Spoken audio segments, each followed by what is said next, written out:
Bienvenidos a Gerencia para Todos, la primera iniciativa de emprendimiento, economía y liderazgo. Muchísimas gracias por seguirnos en nuestras redes sociales, @Gerencia para Todos en Twitter e Instagram, también en Patreon, aquellas personas que quieren usar nuestras aplicaciones productivas.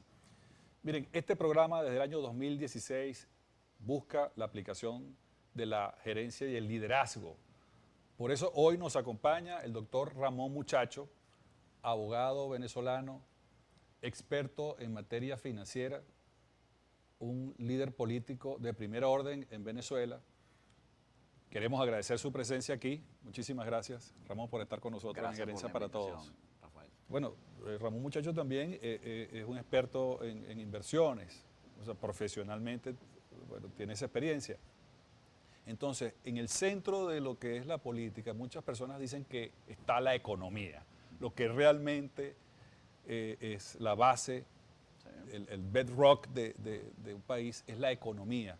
Entonces, si tuviéramos que escoger cuál es ese backbone, esa columna vertebral que podría un político de visión tener, atacar puntos estratégicos, ¿cuáles serían esos 2, 3 puntos estratégicos que Ramón Muchacho piensa que un país como Venezuela, como Colombia, como Argentina, como Chile, como México, deben preocuparse con especial foco para conservar o defender o rescatar la democracia? Mira, los temas básicos, tu pregunta nos obliga a hablar de macroeconomía. Los temas macro, la estabilidad macro de nuestros países, que es fundamental y tan difícil de obtener, ¿no? Por ejemplo, una cosa que es básica en nuestros países es la estabilidad monetaria y cambiaria. Nos caracterizamos por tener monedas bueno, el caso de Venezuela, que hemos cambiado el signo monetario 3 veces en los últimos 10 años, le han quitado 8 ceros a la moneda, es casi único en la historia, pero nos caracteriza tener monedas débiles, muy poca estabilidad monetaria y cambiaria. Entonces eso es algo que hay que resolver. Por eso algunos países han recurrido a la dolarización y por eso algunos defendemos la dolarización. Yo creo que la dolarización no es perfecta. Lo ideal es que cada país tenga soberanamente su moneda, pero si tú tienes un banco central y unas instituciones políticas y unos gobiernos que son incapaces de mantener la estabilidad de la moneda, que más bien la usan como un mecanismo para estafar y robar al pueblo, a que todo el que tiene bolívares básicamente ha sido robado y estafado, entonces ponerle una camisa de fuerza a esos gobiernos, a esas instituciones mediante la dolarización puede tener sentido. No es que la dolarización sea maravillosa, sino que es el mal menor. Impide que se hagan otras cosas. De nuevo, Panamá o Ecuador, dolarizados, les ha ido mucho mejor que a otros países de la región que han tenido desbalances. Entonces, tú me dices cosas clave. Un presupuesto equilibrado, evitar esos larguísimos déficits fiscales, en todo caso que los déficits fiscales sean sanos, entre comillas, financiables y que sean para financiar crecimiento, desarrollo, infraestructura, etcétera. Estabilidad monetaria y cambiaria, eso para comenzar. Mientras que no tengas eso es imposible desarrollar un país. Y luego sacarnos el chip de que el Estado produce, el Estado es dueño de cosas. El Estado no es dueño de nada, el Estado es muy malo para producir, el Estado no produce riqueza, la destruye, la consume, la usa. Entonces que el Estado, no podemos tener estados empresarios. El gobierno de Venezuela no puede ser el dueño de las empresas que sacan el petróleo y de PDVSA, puede cobrar los impuestos, puede cobrar las regalías. El petróleo puede ser de todos los venezolanos, maravilloso.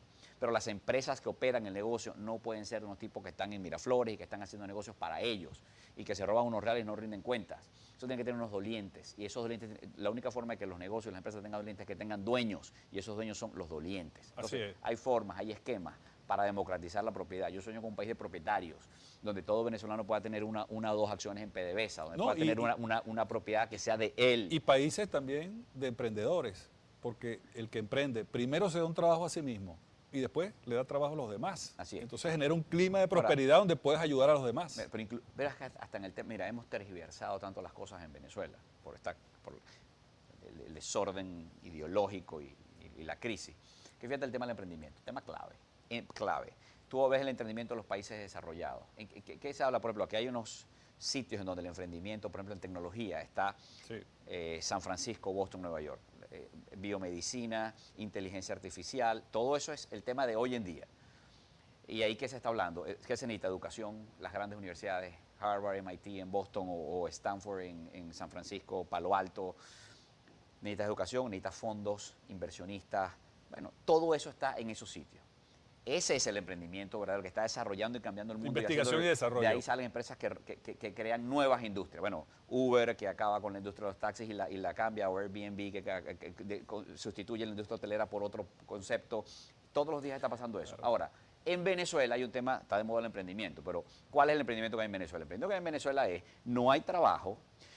El que tiene trabajo, el sueldo son $2, $3 al mes, con eso no puedo vivir, entonces tengo que salir a matar tigres e inventar algo y hacer tortas en mi casa para venderlas para sobrevivir. Entonces, todo el emprendimiento en Venezuela, lamentablemente hoy en día, se basa en que tú haces una cosa de tu casa, matas un tigrito por aquí o por allá, pero es difícil ser un emprendedor que crea una nueva industria, que crea nuevos productos en un país en donde no hay acceso a Internet, o el acceso a Internet está severamente restringido, Sí. donde no hay acceso a capitales, donde cuando tú hablas con un inversionista y le dices, mira, tengo este proyecto para desarrollar en Venezuela y quiero crecer y ir a Latinoamérica, y te dicen, pero montalo en otro país, porque yo no quiero poner mi dinero en Venezuela, porque no me da confianza y es entendible. Entonces, Claro.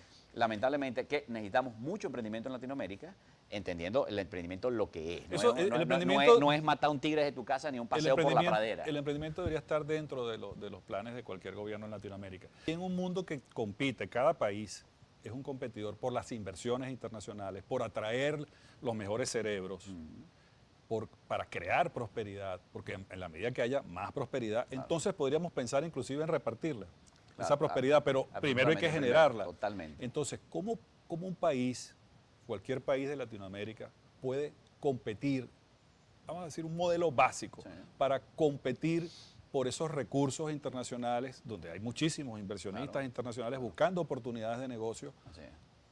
¿Cuál sería esa fórmula para atraer esos inversionistas, atraer también personas de calidad? Sí. ¿Cuál es la visión que Ramón Mira, Muchacho tiene al respecto? De nuevo, Rafael, son temas básicos donde no hay que inventar mucho.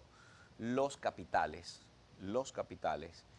tienen entre sus particularidades una, que es que son cobardes. ¿En qué sentido? Buscan seguridad y no les gusta el riesgo. Entre más riesgo, mayor retorno buscan. Y hay momentos en que no aceptan el riesgo y salen y se van. ¿Ok? Entonces, los capitales son así, son cobardes. Entonces, ¿a dónde van los capitales y las inversiones? A países seguros, con estabilidad. Por eso Estados Unidos, Europa, los países del primer mundo son grandes receptores de inversiones.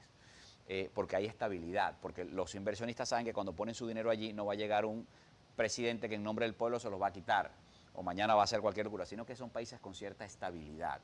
Nuestros países no tienen esa estabilidad, pero cuando la logran empiezan a recibir inversiones. Por ejemplo, Chile es un buen ejemplo. Dentro de una región que ha retrocedido, Latinoamérica lamentablemente en estos años ha retrocedido, Chile es un país que en los últimos años ha avanzado en institucionalidad, en fortaleza institucional y ha sido capaz de recibir inversiones, ha sido capaz de atraer talento. Otro caso, Panamá. ¿Qué era Panamá hace 30 años? Panamá hace 30 años era un país que tenía a un dictador autoritario, que además está en el negocio de la droga, como Noriega, con una economía devastada, un país realmente conocido en el mundo por el canal estratégico, por el canal de Panamá, pero más allá de eso no había mucho.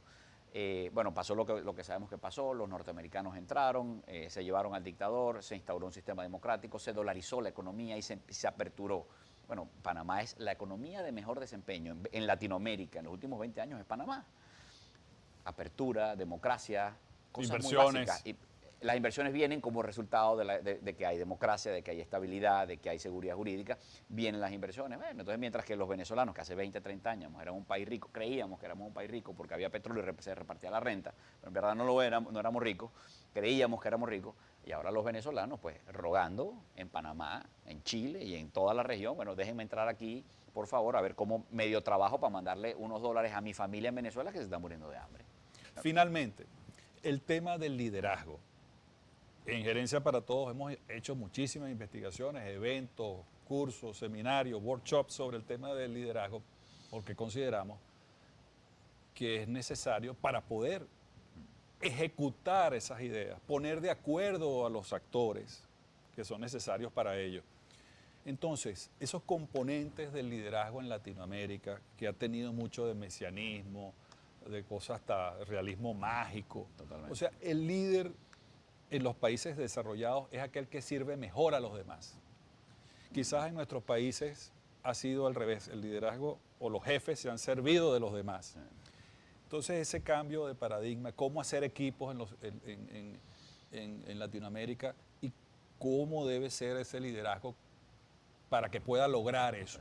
Mira, lamentablemente, Rafael, los latinoamericanos como pueblo tenemos una debilidad por el hombre fuerte, el que va a resolver todo, el que es el más duro, el más inteligente, el líder mesiánico, el que me va a resolver los problemas. Bueno, en Venezuela tenemos de eso.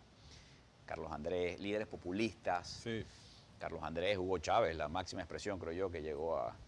eso es una terrible debilidad, porque yo no quiero un país con líderes fuertes, yo quiero un país con instituciones fuertes. Yo quiero un país que tenga una constitución, como por ejemplo la de este país donde estamos tú y yo en este momento haciendo este programa, que tiene 200 años, ¿ok? Y que se mantiene allí. Yo quiero un país donde haya un Tribunal Supremo de Justicia o una Corte Suprema de Justicia que aplique esa constitución y la aplique con seriedad y con consistencia por siempre.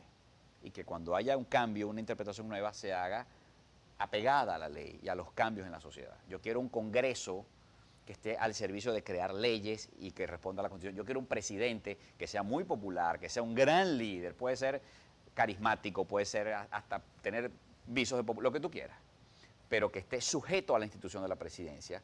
Y sobre todo un presidente que necesitamos en Latinoamérica que si es malo, se vaya. Y si es bueno, también se vaya. Porque es que en democracia todos los presidentes se van, los malos y los buenos, no se queda ninguno. Y si es muy bueno, de repente se le hace una universidad, una le pone su estatua. nombre en una calle, lo que tú quieras, pero nadie se queda. Entonces, ¿qué es lo que yo quisiera? Países con fortaleza institucional, no con líderes fuertes, sino con instituciones fuertes. Ahora, que tengamos líderes carismáticos que hablen más o menos, es maravilloso. Eso va y viene. El propio mercado va generando su liderazgo. Pero la clave son las instituciones, no son los liderazgos y mucho menos son personalistas, mesiánicos y populistas. Bueno, queremos agradecer al doctor Ramón Muchacho por estar con nosotros aquí en Gerencia para Todos con estos mensajes muy claros sobre lo que es necesario en nuestros países. Y por supuesto, bueno, siempre Gerencia para Todos estará a la orden de Ramón Muchacho y las ideas que tenga sus equipos de trabajo para que podamos compartirlos a través de esta plataforma. Un mensaje que pueda transmitir a todos nuestros televidentes en Latinoamérica, por favor.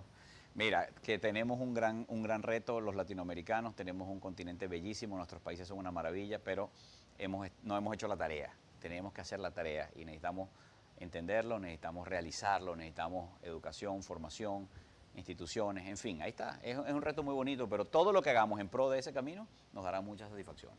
Excelente. A ustedes, amigos, muchísimas gracias y como siempre decimos, obra como la naturaleza, haz lo necesario y hazlo bien. Esto es Gerencia para Todos.